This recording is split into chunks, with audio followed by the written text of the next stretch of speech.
Most of the engines on the Shane Railway had met up at the big sheds. Not all had come, due to the fact that some had to at least do some work. One of the two new engines was coming to the railway today.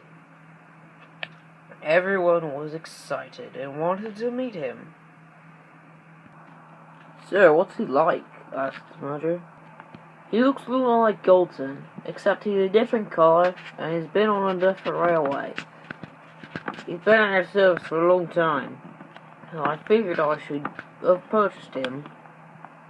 Instead, I did a trade. Explains why Phineas isn't here anymore. Well, anyways, Harry and Bert should be here with the new engine by now." "Harry and Bert? But aren't those two diesels troublesome?" said Derek. "Well, I'm in an agreement with the control of the other railway. Oh look, here they are now." He was right. Just as he'd finished his sentence, Harry and Bert had oiled in with the engine covered up with the tarp that was old and ripped. "Just take him to the work. Let's put him in the works," said Mr. Shane. "We'll have him fixed up easily." "Otherwise, sir." "Yes, sir." "Sir, why is the engine covered up?" "Well, he's been there for a long time. I guess he didn't want us to see him yet. I sure have, when he arrived to the scrap yards." "You're right, Dieselton. That's exactly the reason. I didn't know you were around I didn't know you were there when they brought him. Anyways, you should get back to work. You should go to work." "Yes, sir." "Anyways, he'll be fixed up soon. The rest of you should get back to work." So the engines went back to work, and the new engine was being repaired.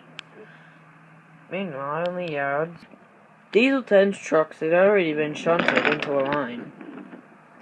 He bumped them hard. "Stupid trucks," he said as he rolled off. "We'll pay him out," replied the trucks quietly. Harry was now shunting the uncovered engine into the work shed for repairs and a new coat of paint. Then, when Harry shunted him into the work shed, Harry and Bert headed back to the other railway. As the engine was being repaired, passing trains would often look into the workshed to get a glimpse at who it was. No one could get a proper one, for they were going the opposite direction, or the points weren't switched to that line. The engine was eager to work, and didn't want to wait much longer in the work shed. Before Dennis had left with the goods train, Tom had warned him about the vans being the most troublesome trucks on the railway.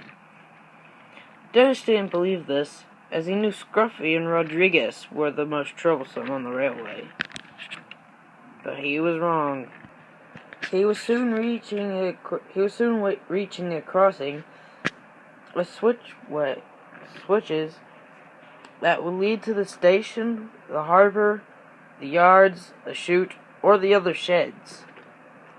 The trucks pushed him down the wrong track, as he was supposed to be going to the station instead.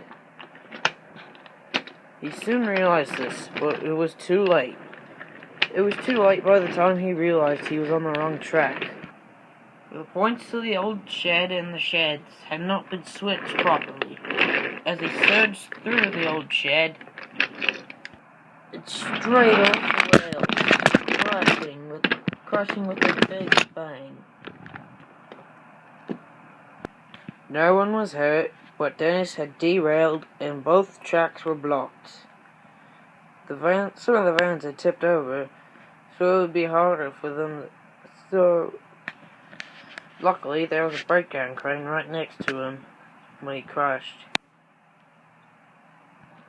And at the same time, the new engine had been properly restored with his original color coat of paint. The engine was different in a way. He had 6 small blue wheels, a short stumpy funnel, a short stumpy dome. His color was red with a little bit of yellow. But this was his original color. He was eager to work. 102 was eager to work as hard as he could, knowing that he would have a chance to stretch his wheels now. 102's first job was to operate the chute, since Tom had to help clean up the mess with the breakdown crane and Brock, as they hauled Dennis and the vans back on the rails. "I'm so excited, my first job for 20 years, said 102 happily. You remember Proteus telling him, as soon as he got out of the works, that there were special trucks that he was supposed to take down the line that went up the chute. He picked up the trucks before he went onto the chute. But since he didn't know where to stop on the chute, this was a very big problem. He stopped right at the end of the chute. Scamp just pulled in with his trucks, and when he whistled, tons of stones had fallen all over Scamp. Stones had fallen all over Scamp, who was now very angry and dented. He was now ordered to go to the works.